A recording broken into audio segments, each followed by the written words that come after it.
तुझ्या तुझ्या तुझ्या रूपाचं चांदन।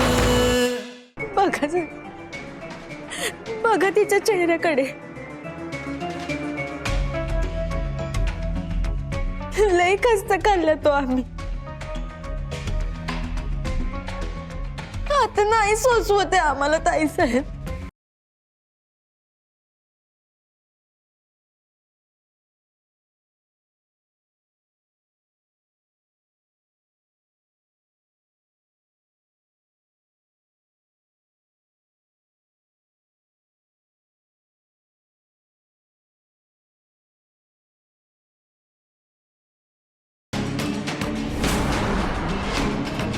तुला एकदा दत्ता,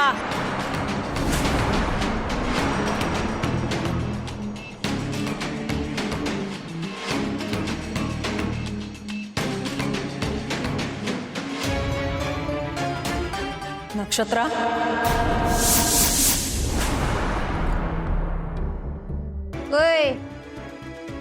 बोल की आता, तोड कशा पैसे उलय, बोल की।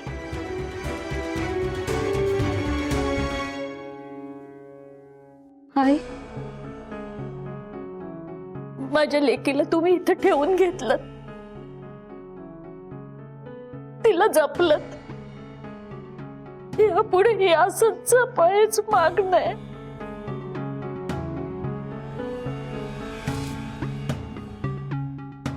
खूप गुढी आहे हो माझी लेक, तिच्या हातून काही चुका झाल्या तर त्या पदरात घ्या, माफ करा तिला। खूप सोसलंय हो तिनं, खूप भोगलंय।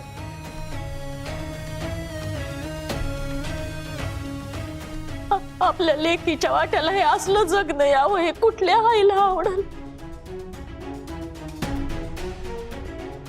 इतके दिस तिने एकटीनंच सगळ्या संकटांचा सामना केलाय। काळजी घ्या तिची।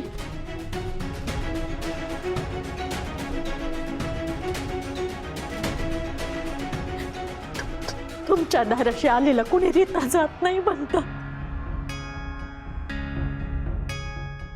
कल्याण होतं त्याचं। माझ्या लेकीवर तुमचे आशीर्वाद राहू द्या, एक आई म्हणून एवढीच इच्छा आहे माझी।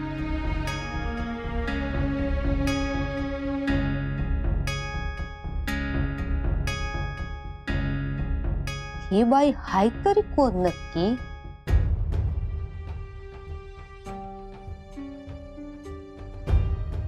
हे बघा, तुमची तळमळ कळतीये आम्हाला, कुणाच्या वाटची भाकरी काढून घ्यायची सवय नाही आमची। एवढी वर्ष इथं काम करतीया, पैशाची गरज होती तर समोरून मागून घ्यायचे होते, चोरी करणं हा काय उपाय आहे वय? हो दादा, ती स्वतःच्या आईला आपलं दुःख नाही सांगू शकत, आणखी कुणाला काय आपली अडचण सांगणार? तिला नाही आवडत हो कुणावरच ओझ बनून राहिलं। म्हणून काय दुसऱ्याच्या घरी चोरी करायची होय? आणि नुसती चोरी नाही केली तुमच्या पोरीनं, त्याचा आळ दुसऱ्यावर घालून मोकळी बी झाली ही टवळी। तिची शिक्षा हवं तर मला द्या, पण माझ्या पोरीला पदरात घ्या, तिला कामावर ठेवून घ्या, हवं तर मी माफी मागते तुमची। माफी तर मागावी लागल, माफी मागावी लागल, पर आमची नाही, नक्षत्राची। हो की नाही नक्षत्रा?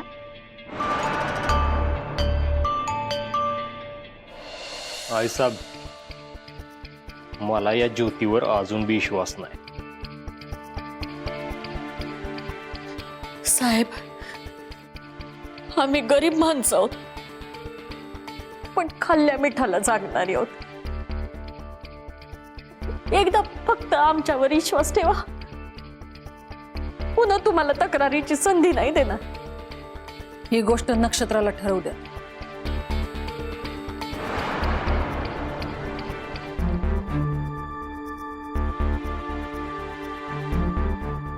आईसाहेब जर काही ज्योती इथं आली तर ती जबाबदारी नक्षत्राच घेईल.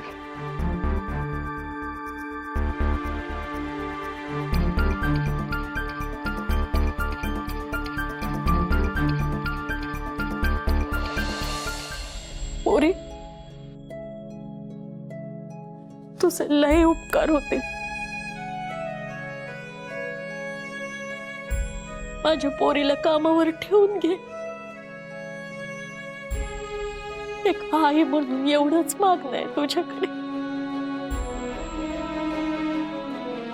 हात सोडते तुझ्यासमोर.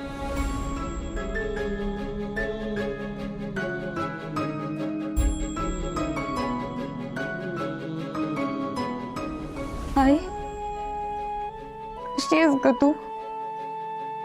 नक्षे, कशी आहेस ग माझी बाई? आई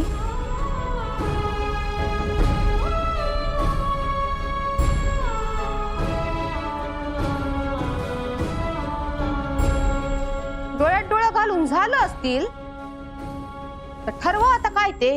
हा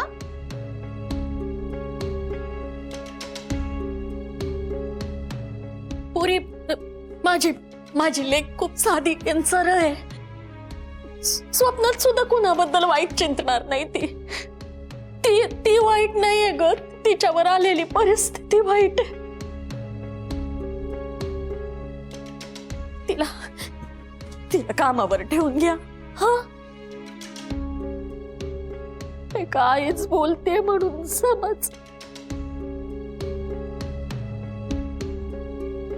समजायची गरज नाहीये. तुम्ही माझ्या आईच आहात.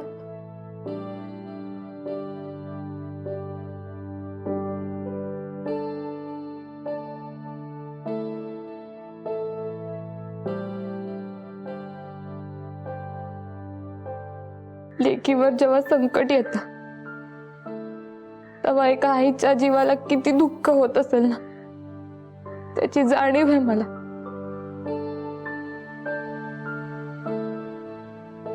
आणि आईचं काळीज माझ्यापेक्षा जास्त चांगलं कोण समजून घेऊ शकतं?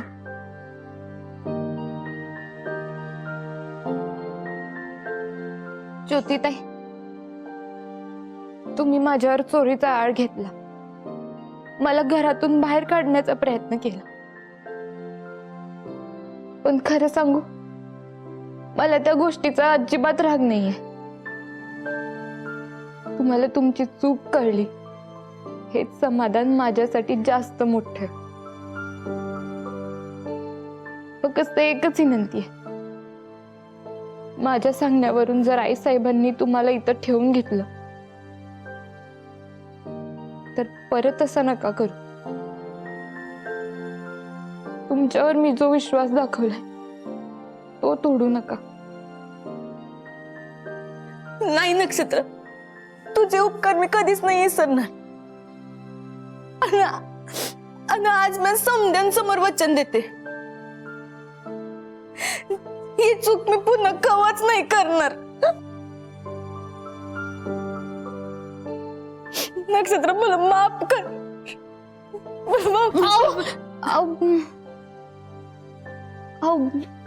माझ्या पाया नका पडू.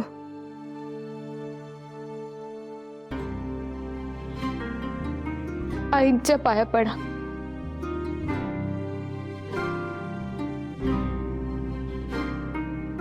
कारण या जगात आईशिवाय दुसरं कोणीच मोठं नसतं.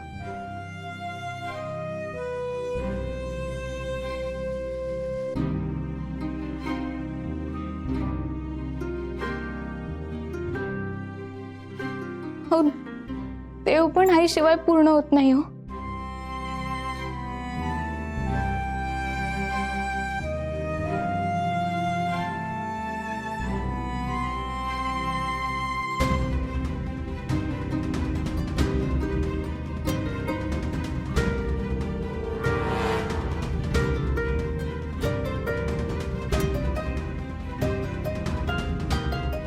आणि आपण तसं आधी माणसं.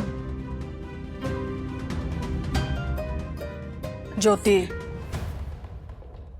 या वाड्यात यायच्या आधी एक गोष्ट ध्यानात ठेवायची. पुन्हा जर का खाल्ल्या घराचे वासे मोजायला सुरुवात केलीस तर मग नाही ताईसाहेब, अशी चूक पुन्हा कधीच नाही म्हणा. मी शपथ घेते, आईची शपथ घेते ताईसाहेब.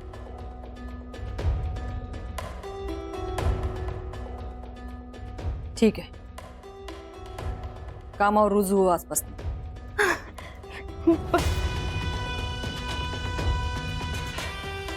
ताईसाहेब, तुमचे उपकार ना कधीच नाही विसरणार. मी कामावर रुजू होते, फक्त आईला सोडून येऊ का?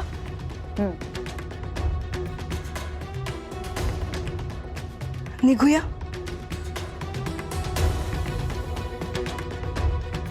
थांबा की.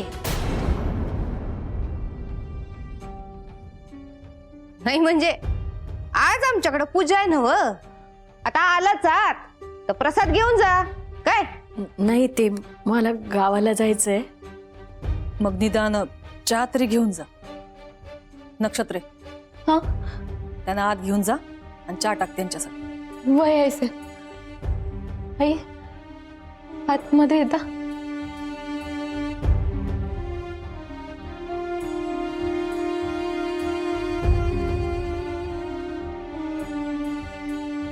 ज्योते, नाही म्हणजे आजपासून काम करणारच आहेस तर सुरुवात माझ्या खोलीपासूनच कर. काय चल साफसफाई करून घे. वय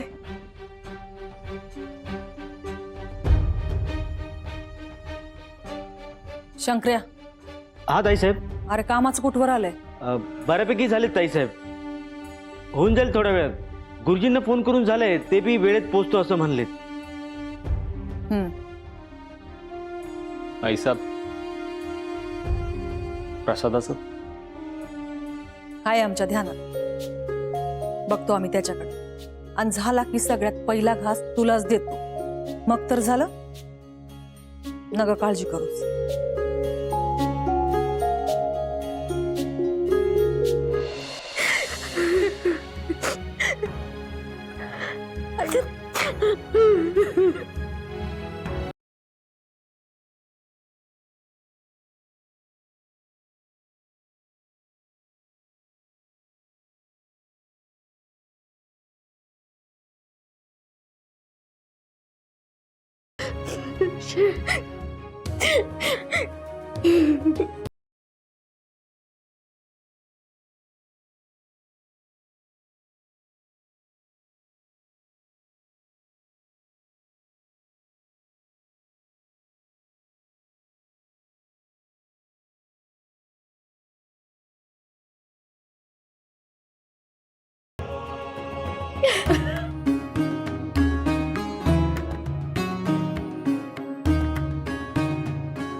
कशी आहेस का बाळा?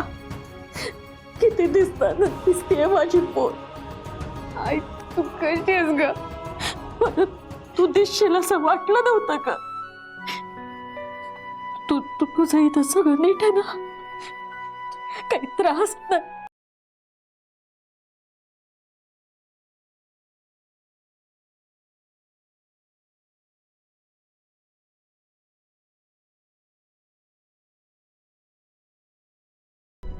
ती पण काय प्रश्न विचारते?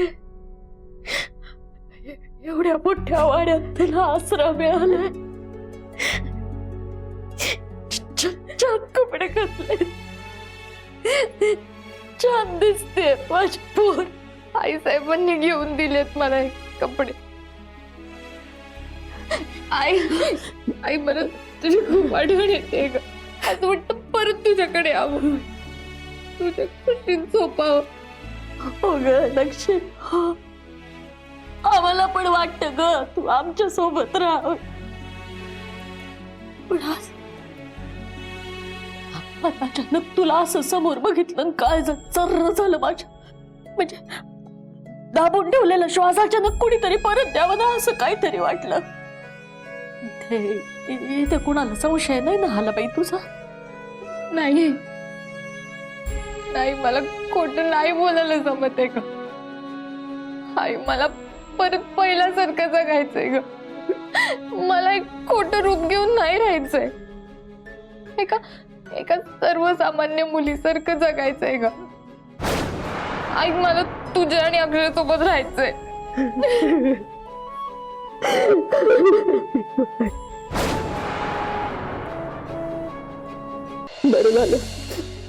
बरं झालं तू इथं पळून आली. सुटलीस बाई. आम्ही काय नरक यातना भोगतोय आमचं आम्हाला माहिती. आई अगं, अक्षय कसं आहे ग? श्वास घेतोय यातच समाधान मानायचं बाई. माझ्या बरोबर त्याची फरफट.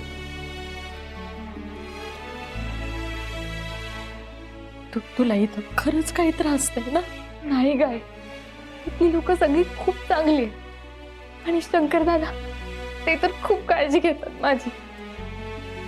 अक्षय, तू सांगितलं नाही ना कोणाला काही? नाही आई, ते म्हणजे शंकर दादाला सोडून बाकी कुणाला काही माहित. अक्षय, अगं कशाला बोलली बाई? मी तुला बोलले होते ना कोणाला सांगू नको तुझ्या खऱ्या रूपात. आई अगं शांत हो. शंकर दादा तसे नाहीत. उलट ह्या वाड्यात ते मला प्रत्येक अडचणीमधून वाचवतात. आई अगं घाबरू नको. लावायची ना. आई अगं हेच शंकर दादा आहे ज्यांच्याबद्दल मी तुला सांगत होते. शंकर दादा, ही माझी आई. वाटलंच तुम्ही दोघांनी ज्या प्रकारे एकमेकांना पाहिलं ना तेव्हा समजून गेलो. आई, नमस्कार करतो. तुम्ही काय माझ्या पाया पडताय? तेच तुमच्या पाया पडलं पाहिजे. माझ्या नक्षीला सांभाळताय, तिला साथ देताय. आई, बहीण आहे ती माझी. अहो, तुमचा मोठेपणा ते सख्या बापानच पोटच्या पोरीला धरतात. आई, नको ना त्या जुन्या आठवणी. आई, मला एक सांगा, तुम्ही इथं कशा काय? अरे त्या ज्योतीच्या आई बनून कशा आल्या? आले नाही, मला पाठवलं. कुणी पाठवलं? मोरे. मयूर मोरे. हो ग नक्षे.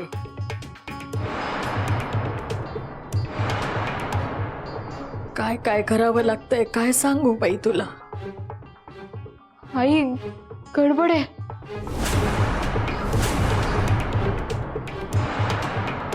आई, मोरेने तुला इथे पाठवलंय. याचा अर्थ त्याला कळलंय मी इथे येते.